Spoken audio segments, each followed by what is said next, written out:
जैसे अरविंद केजरीवाल जी का नाम आता है तो वो आम आदमी पार्टी से हैं। अगर मान लिया अभी जैसा अभी बताया गया कि कांग्रेस से मल्लिकार्जुन खड़गे पार्टी के अध्यक्ष हैं, अखिलेश यादव जी समाजवादी पार्टी के अध्यक्ष हैं, सुश्री मायावती जी बहुजन समाज पार्टी के अध्यक्ष हैं। तो महासंघ में जैसा हमारे अभी बताया गया आपको कि महासंघ का उद्देश्य यह है कि सारी राजनीतिक पार्टियां बाबा साहब अम्बेडकर के बनाए हुए संविधान के प्रति अपना समर्पित भाव विज्ञान भवन में प्रदर्शित करें और भारत के संविधान का जो अब स्वरूप बाबा साहब ने बना कर दिया है इसमें किसी भी प्रकार का कोई बदलाव नहीं होना चाहिए। और हमारी मंशा इन सभी राजनीतिक पार्टी के अध्यक्षों को बुलाने के पीछे यही रही है कि सभी लोग आएंगे और अपनी पार्टी की तरफ से बाबा साहब अम्बेडकर जी के संविधान के प्रति अपनी आस्था व्यक्त करें। 25 नवंबर के बाद भी हमारी ये यात्रा, हमारा ये संकल्प, हमारा ये जो विचारधारा है वो जारी रहेगी। चौधरी साहब, मेरा सवाल एक आपसे ये है कि आपने बहुत बड़े बड़े लोगों को तो इसमें बुला लिया है जो महामहिम रह चुके हैं। जब वो कुर्सी पे बैठे थे तब उन्होंने क्या किया, अब कुर्सी से हट गए हैं, अब वो क्या करेंगे? अब तो पार्टी की हमारी जो अध्यक्षा है वो बहुजन समाज की आइकॉन है बहन सुश्री मायावती जी को भी इसमें आमंत्रित किया गया है विधिवत रूप से। मैं बहुत सारे नाम पढ़ने में ये पहली बार हुआ है, मतलब इस तरह की हजारों हमने आपकी मीटिंग अटेंड की है, कभी आप नाम भूले नहीं। ऐसा राजनीतिक प्रतिदिन तो नहीं है कि आप आरएलडी में है तो भूल जाते हैं बस। नहीं, ऐसा तो ऐसा हमारी सोच नहीं है। ये आपका अपना विचार हो सकता है, लेकिन हमारी ऐसी सोच नहीं है। हम तो ये मानते हैं कि बहुजन समाज पार्टी ने, हमारे मान्यवर काशीराम जी ने, बहन मायावती जी ने हमारे समाज को, बहुजन समाज को एक नई पहचान देने का काम किया है और उसके लिए हमेशा समाज उनका ऋणी रहेगा और हम उनके उत्तम स्वास्थ्य की कामना करते हैं। और हम तो ये सोचते हैं कि अगर बहुजन समाज का कोई ऐसा व्यक्ति जो बाबा साहब अम्बेडकर के प्रति जिसका जीवन पूरी तरह समर्पित रहा हो, अगर वो देश के शासन अध्यक्ष की कुर्सी पर बैठता है तो बहुजन समाज के लिए इससे ज्यादा खुशी की बात और कोई दूसरी को नहीं सुनी। चौधरी साहब, मेरा सवाल ये है कि आप कई सारी राजनीतिक पार्टियों को एक मंच पर लाने की कोशिश कर रहे हैं। सबकी विचारधारा अलग है, आपकी पार्टी की विचारधारा अलग है, तो एक मंच पे आ सकती हैं और फिर पहले आप लोगों की विचारधारा ही जब नहीं तरीके से नहीं हो पा रहा है तो उसके लिए एक चिंतन करके एक मैसेज देने का प्रयास है सभी पार्टियों को कि इसको ईमानदारी से उसको इम्प्लीमेंट किया जाए। हमारा ये एक उद्देश्य है। तो इस बार भारत का संविधान को हटाने की बात की जा रही है और आप संविधान यात्रा निकाल रहे हैं और ज्यादातर आपकी मीटिंग में बीजेपी के ही लोग आ रहे हैं, तो क्या उनपे कोई असर पड़ेगा कि संविधान बचना चाहिए? केपी चौधरी जी, आपसे सवाल है। देखिए, मैं ये कहूंगा कि मुझे ऐसा लगता है कि जो लिस्ट सोशल मीडिया पर हम लोगों के द्वारा जारी की गई है उसमें हमारी तरफ से जो लोगों को आमंत्रित किया गया है, अब जैसे अरविंद केजरीवाल जी का नाम आता है तो वो आम आदमी पार्टी से हैं। अगर मान लिया अभी जैसा अभी बताया गया कि कांग्रेस से मल्लिकार्जुन खड़गे पार्टी के अध्यक्ष हैं, अखिलेश यादव जी समाजवादी पार्टी के अध्यक्ष हैं, सुश्री मायावती जी बहुजन समाज पार्टी के अध्यक्ष हैं। तो महासंघ में जैसा हमारे अभी बताया गया आपको कि महासंघ का उद्देश्य यह है कि सारी राजनीतिक पार्टियां बाबा साहब अम्बेडकर के बनाए हुए संविधान के प्रति अपना समर्पित भाव विज्ञान भवन में प्रदर्शित करें और भारत के संविधान का जो अब स्वरूप बाबा साहब ने बना कर दिया है इसमें किसी भी प्रकार का कोई बदलाव नहीं होना चाहिए। और हमारी मंशा इन सभी राजनीतिक पार्टी के अध्यक्षों को बुलाने के पीछे यही रही है कि सभी लोग आएंगे और अपनी पार्टी की तरफ से बाबा साहब अम्बेडकर जी के संविधान के प्रति अपनी आस्था व्यक्त करेंगे। तो सब एक सवाल प्रमुख रूप से निकल कर आता है कि राजपथ पर और इंडिया गेट पर आज तक गणतंत्र दिवस की परेड के अलावा कोई परेड नहीं निकली है। 2019 में भी आपने संविधान यात्रा वहां से शुरू की थी, इस बार भी वहीं से कर रहे हैं, तो वही जगह ऐसी क्यों है? देखिए, आपने देखा है कि राजपथ, इंडिया गेट एक हम कह सकते हैं कि दिल्ली में एक माइलस्टोन के रूप में जाना जाता है। ऐसे राजघाट को भी कई बार एक माइलस्टोन के रूप में देखा जाता है। बहुत सारे आंदोलन, हमारे महासंघ ने भी भूख हड़ताल एक बार नहीं कई बार, अगर आप लोगों को याद हो कि हम लोगों ने भी राजघाट पर कई बार प्रदर्शन किए और हमारे तत्कालीन महासंघ के कार्यकारी चेयरमैन सोमनाथ हंसी राजघाट पर आमरण अनशन पर बैठे थे। तो कई बार क्या है कि जो अभी आपने कहा कि इंडिया गेट भी हमारा एक माइलस्टोन है, और जब पिछली बार 2019 में कोविड से पहले हम लोगों ने जब 2019 में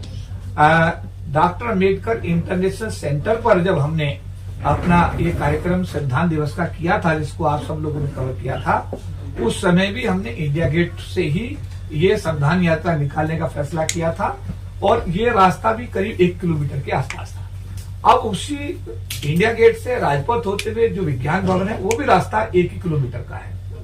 तो हमने बहुत सोच कर समझ कर कि राजपथ जहां 26 जनवरी निकलती है और एक ही प्रोसेसन इंडिया में निकलता है राजपथ पर, वो है 26 जनवरी आजादी का। अब वहां पर बाबा साहब अम्बेडकर के द्वारा बनाए गए संविधान की यात्रा निकलती है, तो इससे ज्यादा हम लोगों के लिए खुशी के और गौरव की बात कोई और हो नहीं सकती। जी अशोक जी, मेरा सवाल आपसे ये है कि जब कोई इम्पोर्टेंट तारीख आती है, परिनिर्वाण दिवस या जन्म दिवस, झंडा डंडा लिया सारी पार्टियां और सारे संगठन, जय भीम और जय नमो बुद्धाय हो गया। इस तारीख के बाद क्या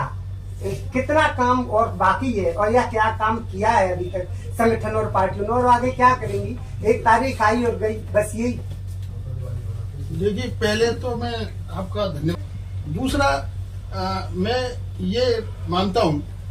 कि जो हमने पॉलिटिकल पार्टी के जो हेड्स है उनको सिर्फ इसलिए आमंत्रित किया है कि किसी न किसी कोने से, जैसे अभी हमारे पत्रकार बंधु ने सवाल पूछा कि भाई संविधान को बदलने की बात की जाती है, तो हम उनको बुला करके उनका ये दृष्टिकोण भी जानना चाहते हैं कि तुम्हारा संविधान के प्रति क्या दायित्व बनता है, तुम्हारा दृष्टिकोण क्या है संविधान के प्रति, जो ये बातें उठ रही हैं, तुम्हारा इसमें क्या जवाब है। तो हम उनसे ये भी मालूम पड़ेगी कि उनकी विचारधारा संविधान के प्रति, उनकी श्रद्धा या उनका सम्मान संविधान के प्रति कितना है। और जहां तक आपने जो बात उठाई है कि आगे 25 दिसंबर के बाद में, 25 नवंबर के बाद में हम क्या करेंगे,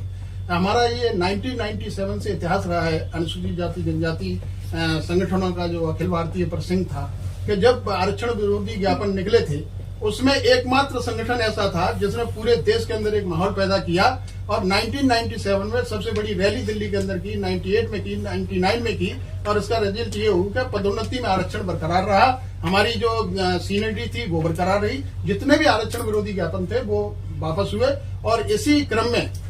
all India federation of SC/ST organisation का ये संकल्प है कि 25 नवंबर के बाद भी हमारी ये यात्रा, हमारा ये संकल्प, हमारा ये जो विचारधारा है वो जारी रहेगी। चौधरी साहब, मेरा सवाल एक आपसे ये है कि आपने बहुत बड़े बड़े लोगों को तो इसमें बुला लिया है जो महामहिम रह चुके हैं। जब वो कुर्सी पे बैठे थे तब उन्होंने क्या किया, अब कुर्सी से हट गए हैं, अब वो क्या करेंगे? अब तो झंडे डंडे के तले ही काम करेंगे। क्या है आपकी राय इस पर? कि अभी जैसा माननीय अशोक जी ने, हमारे कार्यकारी अध्यक्ष महोदय ने बताया, पहले तो सवाल का एक थोड़ा सा मैं और उसमें कहना चाहूंगा कि 25 नवंबर को हमने आपसे ये कहा है कि हम लोग बहुत सारे रेजोल्यूशन लेंगे, प्रस्ताव पारित करेंगे। क्या करेंगे? हम प्रस्ताव पारित करेंगे। उनमें एक प्रस्ताव ये भी हो सकता है कि 25 नवंबर के बाद में हमारे महासंघ द्वारा पूरे देश के सभी राज्यों की यानी कि राजधानियों में, जिला मुख्यालयों में ये भी हो सकता है कि हम लोग इस कार्यक्रम को एक रिजोल्यूशन लेकर के, आपस में चर्चा करके, एक निर्णय लेकर के इसको संविधान बचाओ आंदोलन का हिस्सा बना करके पूरे देश में, तो हमारे जो भी फैसले आज तक रहे हैं वो संगठन ने अपने समाज को इकट्ठा करके, जोड़कर, समाज की ताकत बना करके, ताकत सरकार के सामने दिखा करके संविधान में 3 संशोधन, 81, 82 और 85 संशोधन करा करके अपने इस अनुसूचित जाति जनजाति समाज के आरक्षण को बचाने का ऐतिहासिक कार्य किया है।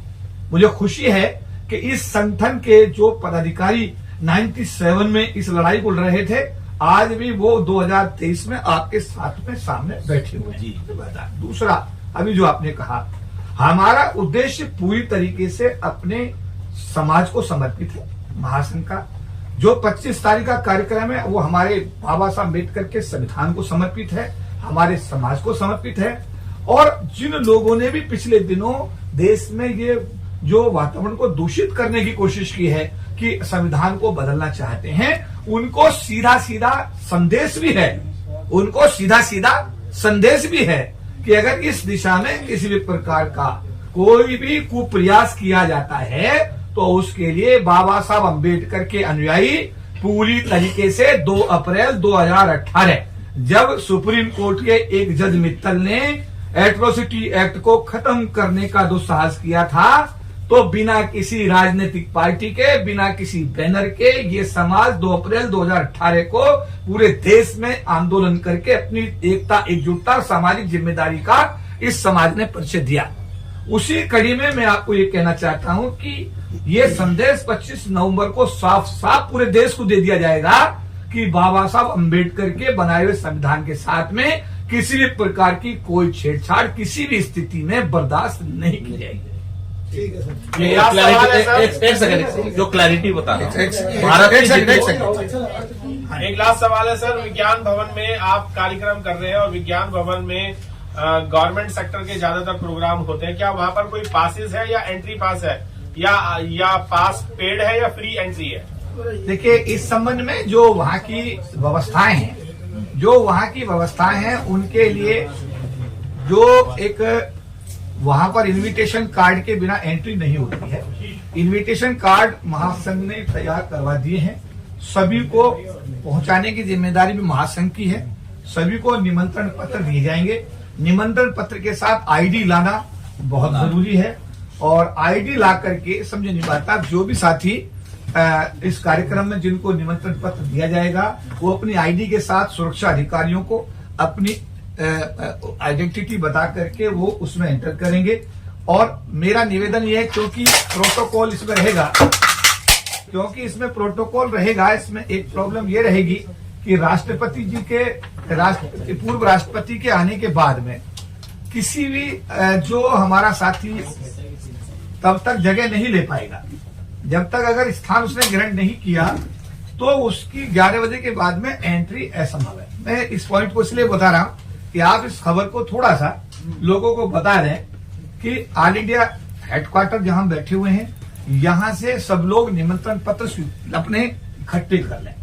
या हमारे जो महासंघ के राष्ट्रीय पदाधिकारी हैं उनके माध्यम से अपने अपने निमंत्रण पत्र ले लें, अपनी आईडी को साथ रखें और 10:30 बजे के आसपास, माने 11 बजे से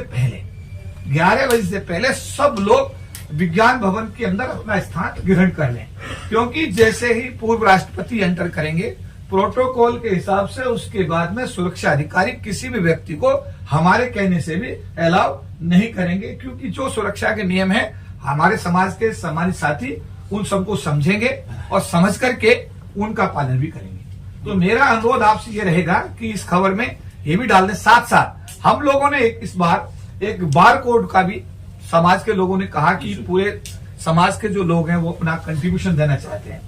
कंट्रीब्यूशन जब देना चाहते हैं तो उसके लिए एक बार कोड जो व्यवस्था बनी है उसमें एक बार कोड भी हम लोगों ने इस बार जारी किया है। तो मैं चाहूंगा कि उस बार कोड को अभी दिखाया जाएगा, आप लोग उसको ले लें अपने कैमरों में और उसमें एक अपील भी कर दें कि जो लोग स्वेच्छा से, जिनका मन है कि बाबा साहब अम्बेडकर के संविधान का ये कार्यक्रम है और वो चाहते हैं कि हम भी इसमें अपना कोई भी, एक तो सहयोग है कि वो व्यक्तिगत रूप से आएंगे, वो सबसे बड़ा सहयोग हुआ। लेकिन साथ साथ अगर कुछ लोगों की जैसा क्वेरी आ रही है पूरे कंट्री से कि वो लोग चाहते हैं कि उनको भी एक बार कोड के माध्यम से, क्योंकि मुझे पता है कि केनरा बैंक के साथियों ने काफी अपना सहयोग हमको अभी दिया है और बार कोड के माध्यम से ही उनका, तो आप लोगों को अभी हम एक बार कोड दे रहे हैं, उसको भी आप अपने कैमरे में ले लीजिएगा और अपनी तरफ से सब लोगों को उसको आप जो है बता दीजिएगा कि जो स्वेच्छा से अपना दान देना चाहते हैं इस पावन कार्य में, संविधान दिवस में, उनका स्वागत है। धन्यवाद। धन्यवाद।